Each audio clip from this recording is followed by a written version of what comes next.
As Tippecanoe County sees a dramatic increase in the number of serious violent felons with guns and drugs, we look into ways law enforcement is trying to combat that problem. News 18's Kayla Sullivan joins us now to report the rise in crime has inspired a call for more K-9s, and she joins us now to talk about why that is. Kayla? Well, Jeff, there are a lot of things people might not know about police dogs. Some are trained to find drugs, others to find bombs. But both types of police dogs can track people running from the cops, people who are lost, weapons, evidence, as well as stolen items. We were lucky enough to ride along with a West Lafayette K-9 officer to see one of the four-legged heroes in action.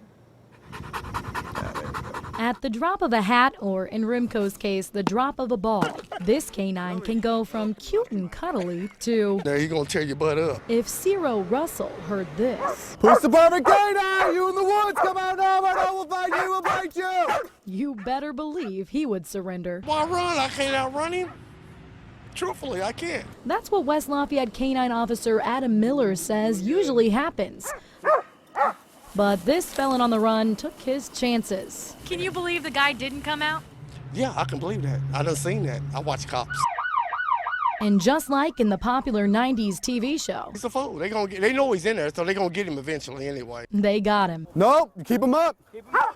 He tracked a long way. Approximately 500 yards in about 10 minutes. That's a good boy. Right to the guy. It never ceases to amaze this handler. I've seen it hundreds, thousands of times, but every time he does it, it is just, it's euphoria. I mean, I have chills on my back talking about it. So how did Rimco do it? He senses the fear, the smell, the ground disturbance, which if you run across grass or whatever, it's going to kick up scent. It's a priceless partnership. How often would you say he saves your life?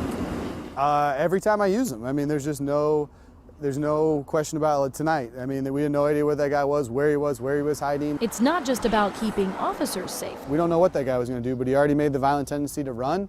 There's all these apartments here. He may have went into one of them. It's late. We don't know. But what they do know is that since having K-9s, police departments are more efficient and the public is safer. That's why Tippecanoe County Prosecutor Patrick Harrington has purchased 11 police dogs since 2007. We bought with non-taxpayer money, usually forfeiture money from drug dealers. Why wouldn't a prosecutor love K-9s? It makes charging criminals a lot easier. Check out Rimco while he alerts Miller about drugs in this car. If we smell drugs, we get a search warrant, and generally speaking, the person who's selling drugs usually has a weapon. And that weapon isn't typically legal. In fact, the number of serious violent felons caught with guns in Tippecanoe County has increased 400% within the last 2 years. I don't for a second think there aren't more individuals in our community that have these violent convictions and they have weapons. That's why Harrington would like to see more duos like Miller and Rimco. Russell says the public should too. I think it's good to have a dog that can do that. And because Lafayette is getting kind of bad, to be honest. Tomorrow night at 6, we look into why Tippecanoe County Sheriff Barry Richard discontinued his K-9 unit and how some say it's inconveniencing K-9 departments in the area. Kayla Sullivan, News 18.